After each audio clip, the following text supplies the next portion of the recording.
کیونکہ یہ جو استہزاء کر رہے تھے، آپ کا مذاق اڑاتے، دیکھیں استہزاء کرنے والا نا رسول اللہ صلی اللہ علیہ وسلم نے فرمایا کہ جنت میں نہیں جائے گا۔ اللہ اکبر، کیونکہ ایک ہوتا ہے مذاق، ایک ہوتا ہے مزاح کرنا، ایک ہوتا ہے استہزاء کرنا۔ استہزاء کہتے ہیں کہ کسی کے منہ کے اوپر اس کا مذاق ایسے اڑانا کہ اس کو شرمندہ کر دینا، یہ بہت گندی عادت ہوتی ہے۔ اور ایسا شخص، ہم پتہ ہے کئی دفعہ پتہ بھی نہیں ہوتا، مذاق میں کسی کو ایسی بات کر دیں گے کہ اگلے کی جان ہی نکل جائے، لیکن ہمیں پتہ ہی نہیں ہوتا کیونکہ ہم تو فن کر رہے تھے۔ ایسی بات آپ سوچتے ہوئے بھی سوچئے گا کہ اللہ سبحانہ تعالیٰ ایسے لوگوں کو جو استہزاء کسی کا مذاق اڑاتے ہیں نا، اور کسی کے منہ کے اوپر مذاق اڑانا، اس کو جنت کی خوشبو بھی نہیں سونگھ سکے گا، جنت میں جانا تو دور کی بات ہے۔ تو اللہ سبحانہ تعالیٰ نے یہاں پہ دیکھیے ودعاک، اس کو آپ دیکھیے، اگر اس کو ایسے سوچئے کہ یہ دو طرح کے ورڈ ہیں۔ ودا کا بھی عربی میں استعمال ہوتا ہے کسی کو چھوڑنے کے لیے، اور تارا کا بھی استعمال ہوتا ہے۔ جیسے ہم کہتے ہیں نا ترکا، چھوڑ دیا، وراثت کوئی خوشی سے تو نہیں چھوڑتا نا، جب فوت ہوتا ہے تو چھوڑی جاتی ہے۔ تو وہ کسی چیز کو ودا کرنا، جیسے بیٹی کو ودا کرنا ہوتا ہے نا، بچی ودا ہوتی ہے، خوشی سے ودا ہوتی ہے کہ اپنے نئے گھر میں جا رہی ہے، اپنے ہسبینڈ کے ساتھ جا رہی ہے۔ تو یہ وداع کا جو ہے یہ خوشی کے ساتھ کسی کو ودا کرنے کی بات ہے۔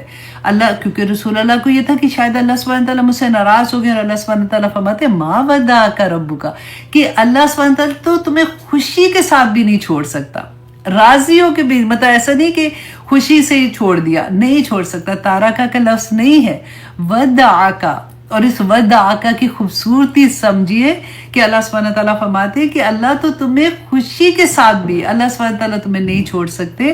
اور ہر مومن کے لیے یہ ہے، کیونکہ جو رسول اللہ صلی اللہ علیہ وسلم کو اللہ سبحانہ تعالیٰ نے فرمایا، آپ دیکھیے جب وہ تھے قرآن نازل، جب پھر اب نام میرے ذہن سے نکل گیا، تو علامہ اقبال جب ان کے فادر ان کو یہ کہا کرتے تھے کہ جب تم قرآن کی تلاوت کرتے ہو تو یہ سوچا کرو کہ قرآن تم پر نازل ہو رہا ہے، تو تب تم اس کی مٹھاس پا سکو گے۔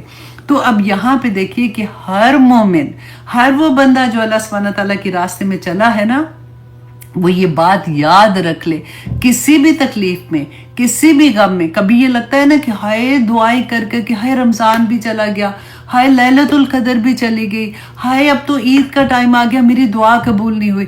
ما ودعک ربک وما قلی، تیرا رب تجھے نہیں چھوڑے گا کسی بھی حالت میں۔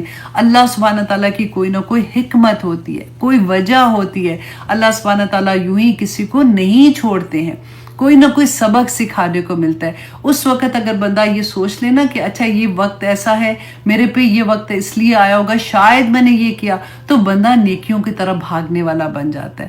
اللہ سبحانہ تعالیٰ ہمیں سب کو ان آیات کا ایسن، جو اس آیات کا نچوڑ ہے نا، وہ سمجھنے کی توفیق عطا کرے۔ اور یہ بات جب بھی آپ کبھی سیڈ ہوں، کبھی غم آ جائے، پہاڑ جتنا بڑا بھی غم آ جائے نا، تو سوچئے گا کہ ما ودعک ربک وما قلی۔ اگر آپ اللہ سبحانہ تعالیٰ کے مومن بندوں میں ہے نا، تو اللہ سبحانہ تعالیٰ آپ کو کبھی نہیں چھوڑے گا۔ اور اللہ سبحانہ تعالیٰ فرماتے ہیں وَلَلْآخِرَةُ خَيْرٌ لَكَ مِنَ الْأُولَىٰ، اے نبی صلی اللہ علیہ وسلم، آخرت جو ہے نا وہ اس دنیا سے بہتر ہے آپ کے لیے۔ آف کورس ہم میں سے ہر ایک کے لیے آخرت، اگر ہم نیکی کا کام کرتے ہیں دنیا میں تو آخرت ہمارے لیے زیادہ بہتر ہے، کیونکہ وہاں پہ رسول اللہ صلی اللہ علیہ وسلم کو مقام محمود ملنا ہے، وہاں پہ رسول اللہ صلی اللہ علیہ وسلم کو حوض کوثر عطا ہوگی، درجات اتنے ملیں گے، رسول اللہ صلی اللہ علیہ وسلم کو شفاعت نصیب ہوگی۔ لیکن یہاں پہ بعض مفسرین نے کہا کہ یہاں پہ اللہ سبحانہ تعالیٰ نے فرمایا کہ جو آج کا دن ہے، کیونکہ جب یہ فترۃ الوحی کے بعد یہ سورہ ضحیٰ نازل ہوئی تھی تو ابھی تو مسلمان اتنے زیادہ نہیں تھے نا، تو اللہ سبحانہ تعالیٰ نے خوشخبری دی کہ آنے والا وقت آپ کا بہت بہتر ہوگا۔ اب دیکھیے کہ ہوا کیا کہ رسول اللہ صلی اللہ علیہ وسلم کے جب مدینہ گئے ہیں تو آخر میں تو آپ دیکھیے کہ وہ فتح مکہ ہو گئی تھی، تو اتنی غزوات ہوئے تھے جس میں مسلمانوں کی تعداد بھی اتنی زیادہ ہو گئی تھی۔ لیکن اب یہاں پہ غور کیجئے گا کہ وَلَلْآخِرَةُ خَيْرٌ لَكَ مِنَ الْأُولَىٰ، کہ آج جو میرے حالات ہیں، آج میں جس غم میں ہوں نا، अल्लाह सुब्हानहू तआला इंशाअल्लाह मुझे निकाल देंगे और बाद के हालात और बेहतर होंगे। और वो जो हम दुआ भी पढ़ते हैं ना, और हम सूरा में भी पढ़ते हैं कि अल्लाह सुब्हानहू तआला फरमाते हैं कि आसानी, मुश्किल के बाद आसानी और आसानी के बाद हर सूरत में अल्लाह सुब्हानहू तआला और आसानियां फरमा देंगे। तो ये जो आखिरत की ज़िंदगी है ना, इस आखिरत की ज़िंदगी, इस दुनिया में जो बाद का टाइम है वो इंसान के लिए बेहतर होगा। तो ऐसा नहीं होता कि ज़िंदगी में कोई परेशानी, मुश्किल ना हो। रसूलुल्लाह सल्लल्लाहु अलैहि वसल्लम की ज़िंदगी में मुश्किलात कोई कम नहीं हुई थी। देखिए कि अब आगे देखिए कि रसूलुल्लाह सल्लल्लाहु अलैहि वसल्लम ने ग़ज़वात में जाना कोई आसान काम नहीं था। जैसे मदीना में गए हैं तो वहां पे भी मुश्रिकीन, वहां पे मक्का में तो फिर लोग खुले आम दुश्मनी कर रहे थे ना, मुश्रिकीन मक्का, वो छुप के नहीं करते थे। वहां तो और मुश्किल पड़ गई कि वहां पे तो मुनाफिकीन हो गए थे, जो मुंह के सामने आते थे। मुनाफिकीन वो थे जो नमाज भी रसूलुल्लाह सल्लल्लाहु अलैहि वसल्लम के पीछे पढ़ते थे, लेकिन वो अंदर से वो उनका गुस्सा था। उनका अब्दुल्ला बिन उबई की हमने कहानी पढ़ी हुई है।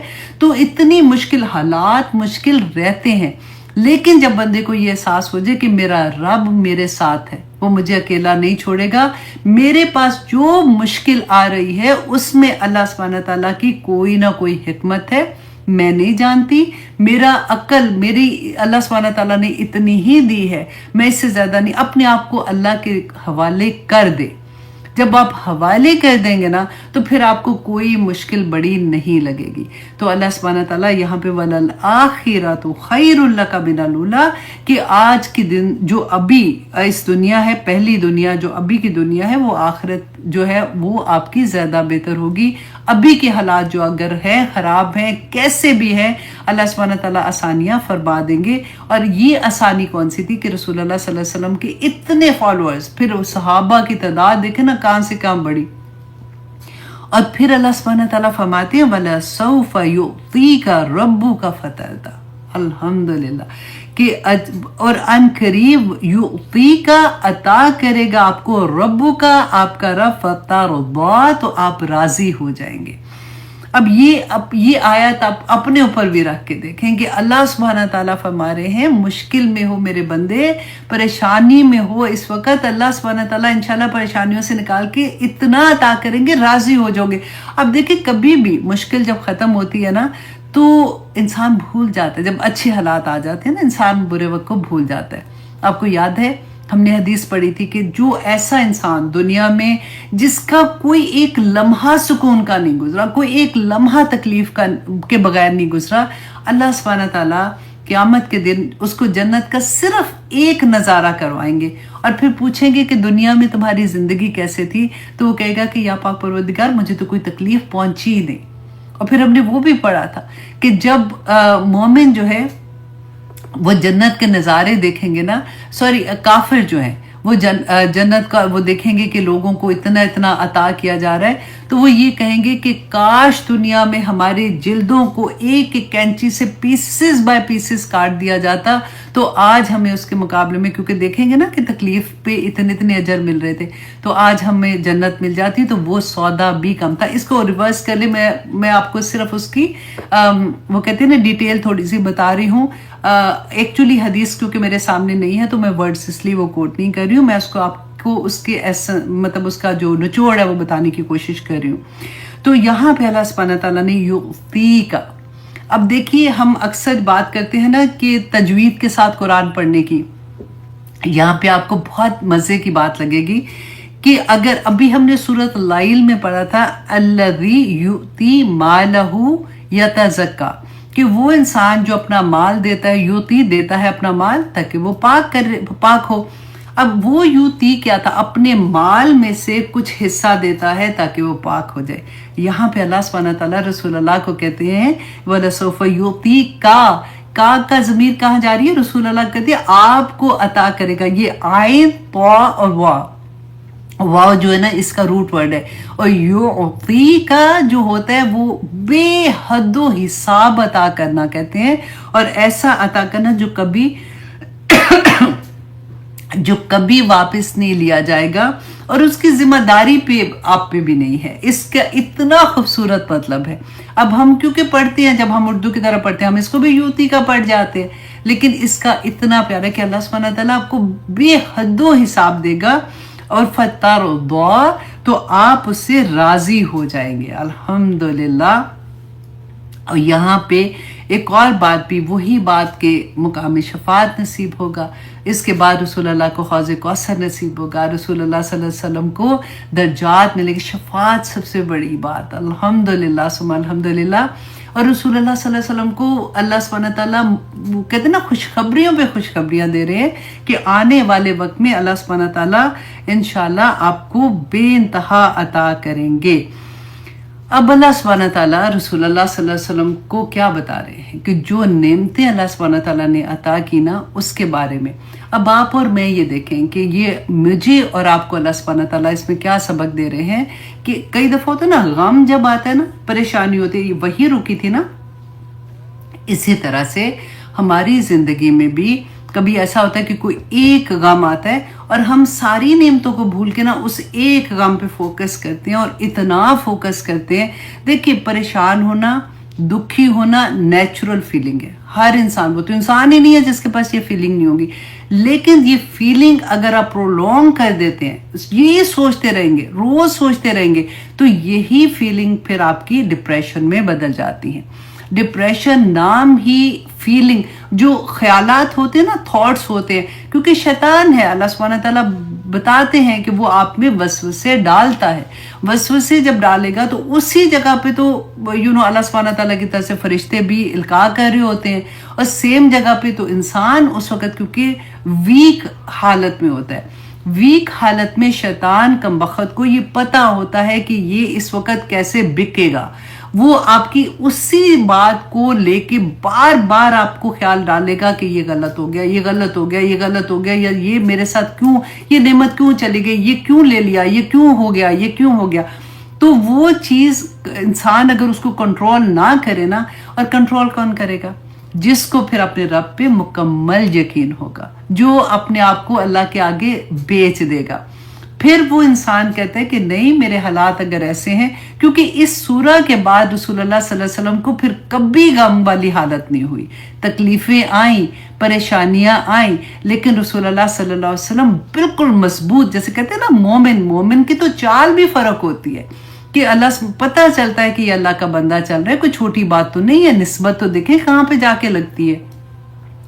تو اللہ سبحانہ تعالیٰ جب انسان کو مشکل میں ڈالتے ہیں، اس وقت انسان اگر اپنے آپ کو رب کے سپرد کر کے یہ سوچتا ہے کہ میرا رب میرے سے بہتر جانتا ہے کہ مجھے کس حالت میں رہنا ہے، جو نعمت دی تھی اگر لی ہے تو میرے پاس اللہ سبحانہ تعالیٰ کی طرف سے آزمائش ہے، مجھے اس پہ صبر کر کے اللہ کو راضی کر لینا ہے. اور جب میرا رب راضی ہو جائے گا تو پھر اللہ سبحانہ تعالیٰ فرماتے ہیں وَلَسَوْفَ يُعْطِيكَ رَبُّكَ فَتَرْضَىٰ.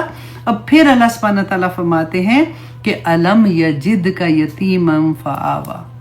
کیا نبی، کیا نہیں یجد کا اس نے پایا، مطلب اللہ سبحانہ تعالیٰ نے پایا آپ کو یتیم فآوا. تو اللہ سبحانہ تعالیٰ نے آپ کو ٹھکانہ نہیں دیا. آوا پتہ ہے کیسے ٹھکانے کو کہتے ہیں؟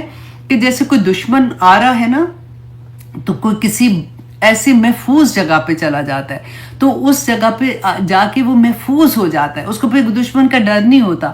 تو اللہ سبحانہ تعالیٰ نے یہاں پہ کہا کہ آپ تو یتیم تھے، آپ کو اللہ سبحانہ تعالیٰ نے آوا نہیں دیا، ٹھکانہ نہیں دیا. اب یہاں پہ تھوڑا سا رسول اللہ صلی اللہ علیہ وسلم کی سیرہ میں واپس جاتے ہیں تاکہ ہم دیکھ سکیں، اس کو ریلیٹ کر سکیں. اچھا، رسول اللہ صلی اللہ علیہ وسلم کو کیونکہ قریش قبیلے سے تھے، قریش جو تھا یہ رسول اللہ صلی اللہ علیہ وسلم کے آباء و اجداد میں سے کسی ایک کا لقب آتا ہے، ڈفرنٹ اس کے بارے میں آتا ہے. اچھا، اب کیا تھا کہ رسول اللہ صلی اللہ علیہ وسلم کے جد امجد میں سے قصی بن کلاب، اللہ اکبر، کتنا ٹائم لگے، 50، اللہ اکبر. چلیے جی، مجھے یہ لگ رہا تھا یہ سورہ چھوٹی ہے، ختم ہو جائے گی، لیکن کوئی بات نہیں، جس نے سونا ہے سو جانا، میں بولتی رہوں گی اور سو کے اٹھ کے دوبارہ سے سن لیجئے گا. اچھا، یہ کیونکہ اتنی یہ سورہ جو ہے نا، جب تک اندر نہیں اترے گی نا تو ہماری زندگی کے غم جائیں گے کوئی نہیں. اب اس کے بعد ہماری زندگی میں انشاءاللہ کبھی بھی ڈپریشن والی حالت نہیں ہوگی. غم آئیں گے لیکن ہم سٹرونگ کھڑے ہوں گے انشاءاللہ، اس لیے میں نے اس کو آسانی سے جانے نہیں دینا. اچھا جی، اب رسول اللہ صلی اللہ علیہ وسلم کے جد امجد میں سے قصی بن کلاب ایک شخص تھے. ان کے 2 بیٹے تھے، ایک کا نام تھا عبد الدار اور ایک کا تھا عبد مناف. عبد مناف جو تھے نا، اب آپ یاد کر لیں، یہ سٹوری بہت مزے کی لگتی ہے کیونکہ جب ہم رسول اللہ کی زندگی کو جانتے ہیں نا تو پھر ہم قرآن کو بہت مزے سے سمجھ جاتے ہیں.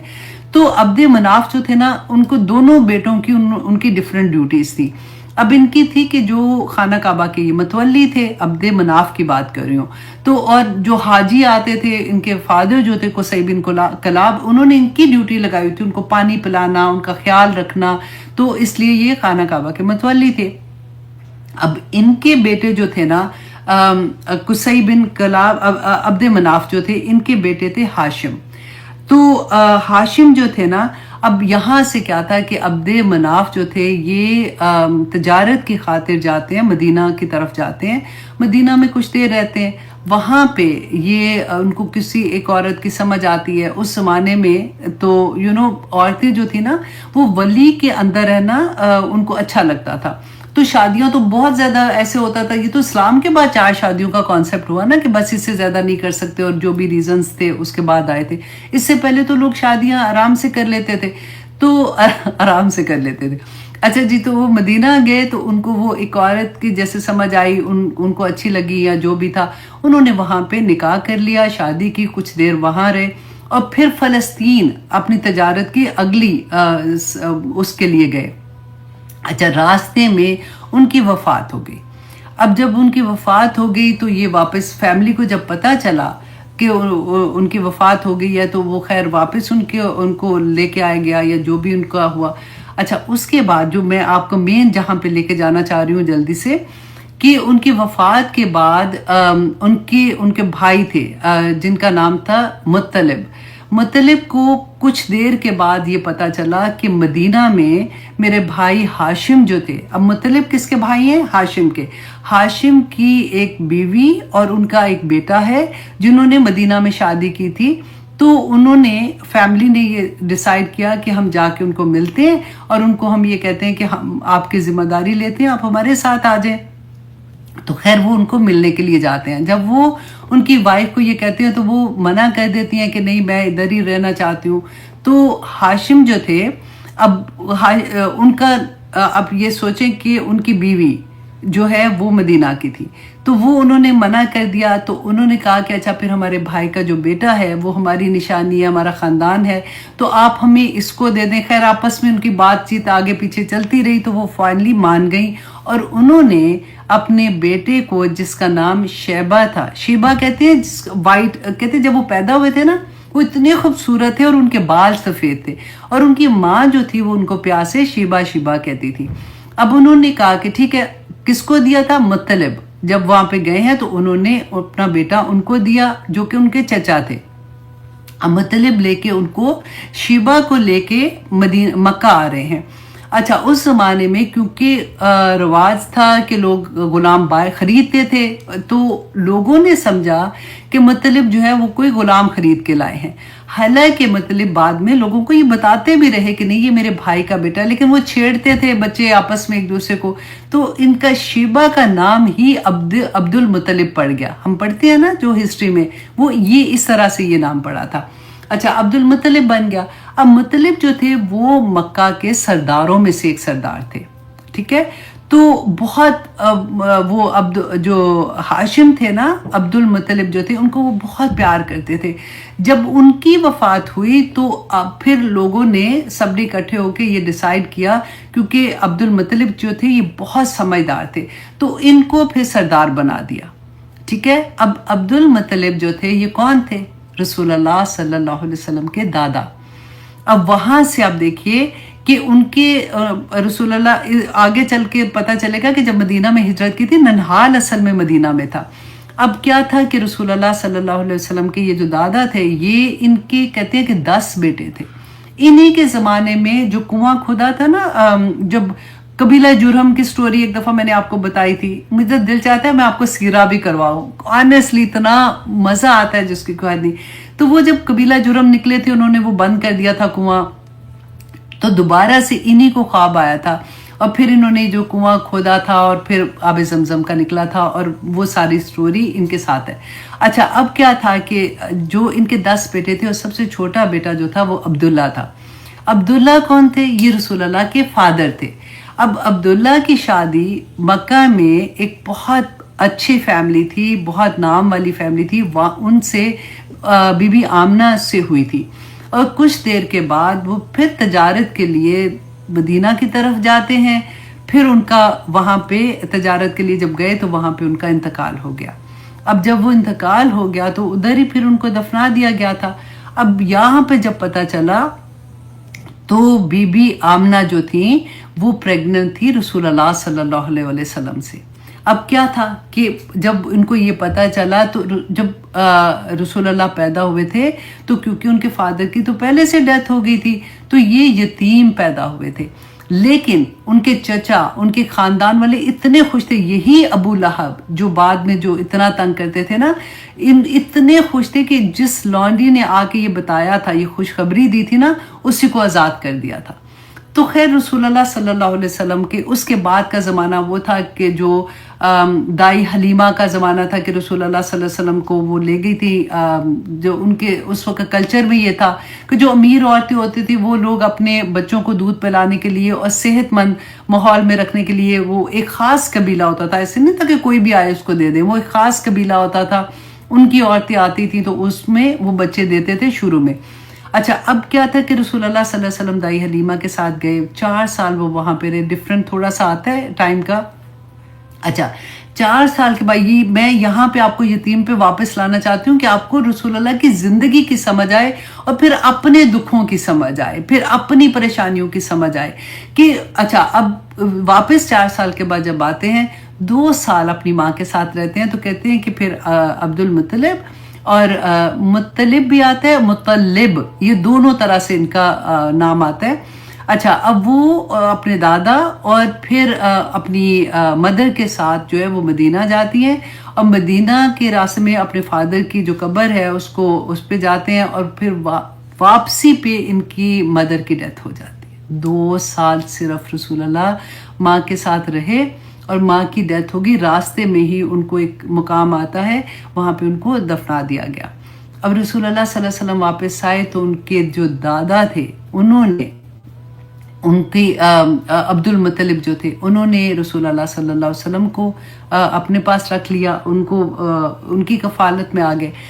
अब दादा बूढ़े हो चुके थे। अब 8 साल 2 महीने और कुछ का टाइम आता है कि रसूलुल्लाह सल्लल्लाहु अलैहि वसल्लम अभी 8 साल के हुए थे तो दादा की भी वफ़ात हो गई।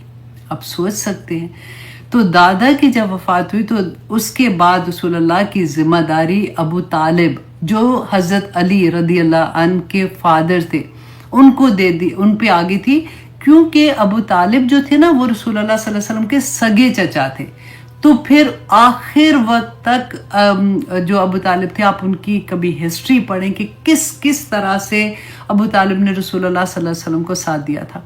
और फिर जब शैब अबी तालिब में इनकी वफ़ात हुई अबू तालिब की, और फिर हज़रत खदीजा, उसके बाद वो साल आम हुज़न, वो महीना उसको कहते हैं कि उसके बाद क्योंकि अबू लहब अब आगे थे, अगले सरदार तो अबू लहब तो रसूलुल्लाह सल्लल्लाहु अलैहि वसल्लम के इतने बड़े दुश्मन थे।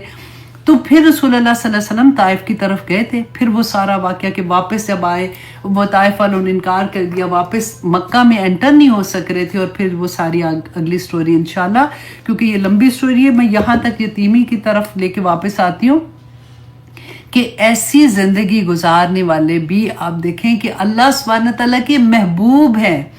कभी ज़िंदगी में गम परेशानी आए तो मत सोचिएगा कि मेरा रब मुझसे नाराज़ है।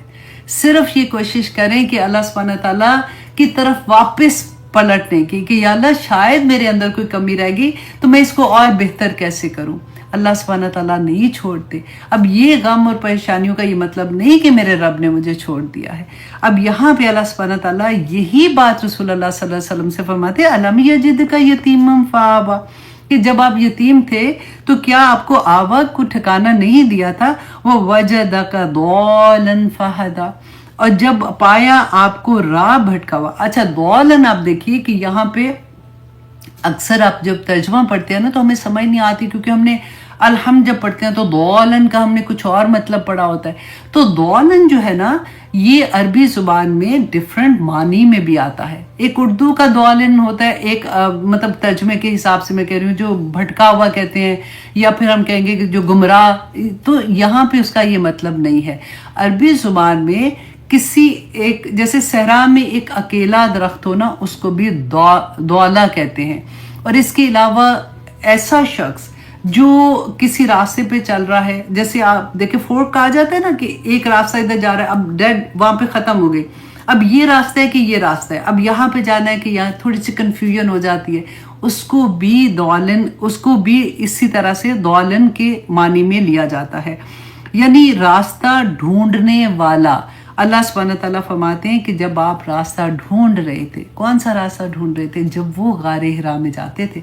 देखिए हदायत, फहदा, तो अल्लाह ने आपको रहनुमाई की थी। हदायत बगैर चाहत के नहीं मिलती है, कहीं ना कहीं वो चाहत होती है तो हदायत नसीब हो जाती है। अल्लाह सुब्हानहू तआला ने यहाँ पे रसूलुल्लाह सल्लल्लाहु अलैहि वसल्लम को यही एक नेमत का एहसास दिलाया कि हदायत से बढ़ के तो कोई नेमत हो नहीं सकती। तो ये कौन सी नेमत थी? जब वही हदायत को क्या मिली थी कि जब वही की नेमत मिली तो अल्लाह सुब्हानहू तआला ने फरमाया कि फिर सारी गुमराहियां दूर हो गई। आज भी जब कोई भटका हुआ हो, या अगर आपको ये लगे कि चलो मुझे समझ आ गई या मेरे बच्चों का मैं क्या करूं, तो आप ये देखिए दुआ करें कि वही किसी तरह से उनकी जिंदगी में खुल जाए। कुरान में जो बार बार कहती हूँ ना, देखिए हदायत उसी सूरत में मिलेगी, जिंदगी में सुकून उधर उसी सूरत में मिलेगा जब ये वही हमारी जिंदगी में खुलेगी। बंद किताबों से सुकून नहीं मिलेगा। आप आज देखिए क्या होता है, हम तस्बीहात कर लें, हम सारा दिन नमाज भी पढ़ लेते हैं, हम तहज्जुद भी पढ़ लेंगे, फिर हमारे अमल क्यों नहीं बदलते हैं? आप मुझे बताइए। क्योंकि ये हदायत हमारे अंदर नहीं उतर रही है। हम जब तक अपने अंदर हदायत को नहीं उतारेंगे, हम इसको समझेंगे नहीं कि मेरे अल्लाह सुब्हानहू तआला का पैगाम क्या है, तो फिर हमें कैसे, हमारा रास्ता क्लियर नहीं होगा। अल्लाह सुब्हानहू तआला का एक ही वादा है कि हदायत जिसको मैं दूंगा वो अल्लाह के हाथ में, जो मांगेगा उसको दूंगा। और इसके अलावा अल्लाह सुब्हानहू तआला जिसको हदायत दे दे उसके लिए दुनिया भी आसान हो जाती है और उसके लिए आखिरत भी आसान हो जाती है। और ये आसानी वो नहीं है कि कोई गम नहीं आएगा, कोई परेशानी नहीं आएगी। अल्लाह सुब्हानहू तआला स्ट्रॉन्ग कर देते हैं बंदे को, वो यकीन अता कर देते हैं कि बंदा कभी डगमगाता नहीं है, वो डिप्रेशन में नहीं जाता। क्योंकि डिप्रेशन इटसेल्फ इतनी पेनफुल चीज है जिसकी कोई हद नहीं। जो इंसान गुजर रहा होता है ना, वही जानता है कि ये अंधेरे क्या होते हैं, कि अंदर पूरा छा जाता है। अल्लाह सुब्हानहू तआला ने कुरान पाक में कहा, फरमाया था कि जो इंसान नशुक्रा होता है ना, अल्लाह सुब्हानहू तआला उसको लिबास पहना देते हैं इस गम का। तो अल्लाह सुब्हानहू तआला से दुआ करें कि या पाक परवरदिगार हमें इस सूरत की असल समझ आ जाए, हम एक एक लफ्ज हमारे अंदर उतरने वाला बन जाए, हम अल्लाह सुब्हानहू तआला पे तवक्कुल इतना स्ट्रांग हो जाए, कुछ भी हो जाए जिंदगी में फिर भी कोई बात नहीं। सहाबा की जिंदगी में कोई परेशानियां कम नहीं थी।